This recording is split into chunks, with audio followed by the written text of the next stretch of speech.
No, I don't mean like that. Nobody broke into his house and stole anything. We're talking today about the Vancouver Canucks superstar forward Elias Pettersson and how he was robbed. Not because somebody stole anything, but because he was robbed of a few votes he probably should have received for certain trophies in the NHL. This is a video on Petey. Unfortunately, it's not really an update like with the contract situation. It doesn't really have too much to go for with that. We'll be keeping up to date with that as it goes along, but so far, at the time of recording this audio, there isn't really anything new in that conversation. But instead, what I wanted to do was focus on a few stats that really highlight just how good Elias Pettersson is that we didn't really acknowledge up until this point. I mean, it was always kind of there, but having it all laid out together in one place like this really cements the point home that EP40 is, dare I say, legitimately one of the best players in the NHL right now, and the resume here definitely backs that up. Today we're going over onto Big Head Hockey and their Twitter page because what they've done over the past few weeks was tweet out a whole bunch of stats collectively for players and also share some of their funny graphics at the same time. Yesterday, they posted a graphic on Elias Pettersson and talked about a few individual stats of his that really stand out amongst the top players in the NHL. Here is the tweet. Elias Pettersson this season, he had 5 shorthanded goals, first in the NHL. 9 shorthanded points, first in the NHL. 32 net penalties, first in the NHL. 81st percentile in the Athletics defensive value, 102 points, and 89 blocks, second amongst forwards in the NHL. No Selke or Lady Byng nomination, though.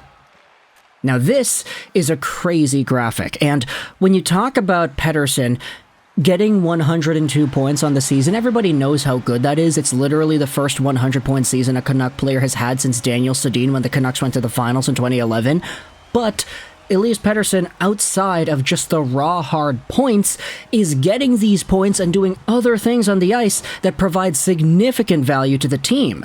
5 shorthanded goals and 9 shorthanded points for first in the NHL is spectacular, and it's even more spectacular when you realize that the Canucks' penalty kill only really started to get going when Rick Tocchet was here. And we all know the Canucks took way too long into the season to fire Boudreau, so Tocchet was only really working with a smaller sample size for these players. In that small sample size, you still had the top shorthanded point producer in the league in EP40 and JT Miller. I mean, okay, I get it. You're not really going to go out there and expect shorthanded points to be the defining part of a player's overall play, but the fact is, Elias Pettersson and JT, these two guys were producing offense when you're really not supposed to be producing offense while you're on the shorthanded units. 32 net penalties for first in the NHL too is kind of insane. Net penalties are the amount of penalties you draw versus the amount of penalties you take. So, because they do track these stats individually, okay, a penalty was committed by this player on this other player, it becomes easy to determine who is good at drawing penalties for their team and taking away opportunities for the opposition. Elias Pettersson is such a weird, slippery, and slimy type of player that is able to just get opponents to do bad things to him. That sounded so bad when I say it like that. Oh my goodness, I apologize.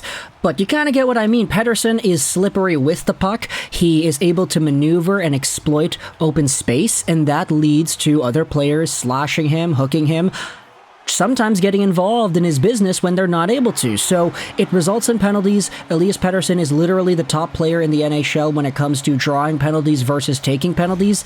And that is valuable. It's very valuable. And when you talk about penalties, specifically penalties, everybody talks about the Lady Byng, the trophy awarded to the most sportsmanlike player in the NHL. And penalties drawn, penalties taken are normally 2 aspects that are brought up in a conversation regarding that trophy because, you know, sportsmanship, sportsmanlike, players that don't take penalties are referred to being more sportsmanlike. And Pettersson is the best in the NHL when it comes to drawing penalties versus taking them.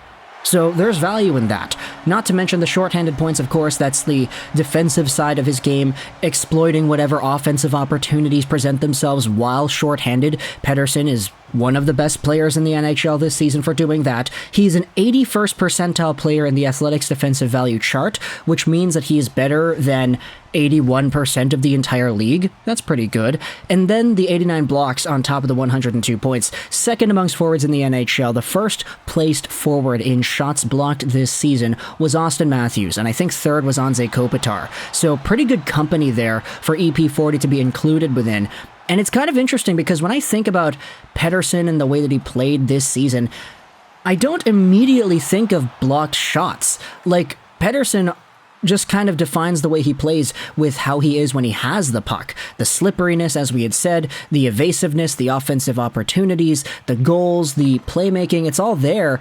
But when you realize that this guy actually does participate in his own zone too, he's blocking shots, he's doing the thing, he's getting rushes on the shorthanded penalty kill, it's a very good complete package for a player that definitely does warrant a lot more attention from these guys doing the voting for Selke and Lady Byng nominations. It does really feel like he was robbed in this respect, since a lot of the players that are nominated for these awards anyway, you could very well say Pettersson is a more reliable defensive player than maybe Mitch Marner, for example. I know there's the reputation that Marner is this two-way forward that plays in the PK, but Pettersson's starting to do that too, and you could debate he's doing it better. So that's just me going out there and throwing hands, trying to start up controversy because I think my guy's better than a lot of the other guys that were actually nominated for these trophies. And it is kind of interesting when you put it all together like this, just how much of a beast EP40 really is. Now, does this contract situation really change the way you think about it? Sure, you could say that. Does this conversation change the way you think about the contract? Sure, maybe. How much do you value a guy who is the first-ranked penalty kill scorer in the entire league? Does that add another $1 million-ish AAV for a guy who's going through a contract extension process? Maybe. I mean, there still is another year of PD before he needs to get that extension done, but we all kind of know the Canucks should not be doing whatever it is the Calgary Flames did with Tkachuk and Gaudreau, John Tavares, New York Islanders material. The Canucks should not be doing that. They should get that extension done as quickly as possible, because if Elias Pettersson continues to grow like we think he can, he's only 23, 24 years old after all, then this guy, who is already one of the top players in the NHL, he's already one of the top scorers, he is one of the best defensive players too, and one of the better penalty forwards in the NHL as well. If he grows and gets better, then we may not have ourselves a... what's the word I'm looking for? We might not have ourselves the capacity to even envision how good he really is able to be. And so, for the Vancouver Canucks, they have themselves a gem here. Let me know your thoughts in the comment section below. What are your opinions about Elias Pettersson and the way he played this previous season? What are your thoughts on all these stats that we had brought up? Penalty kill, points, penalty kill, goals, penalties taken, and then the shots blocked as well. Did it shock you to see that he is one of the top players for shot blocks? He's literally second amongst all forwards. It kind of surprised me. Does it surprise you as well? Let me know your thoughts in the comment section below, and whether or not you think this actually influences the outcome of the contract extension process. I hope you enjoyed this video, and bye.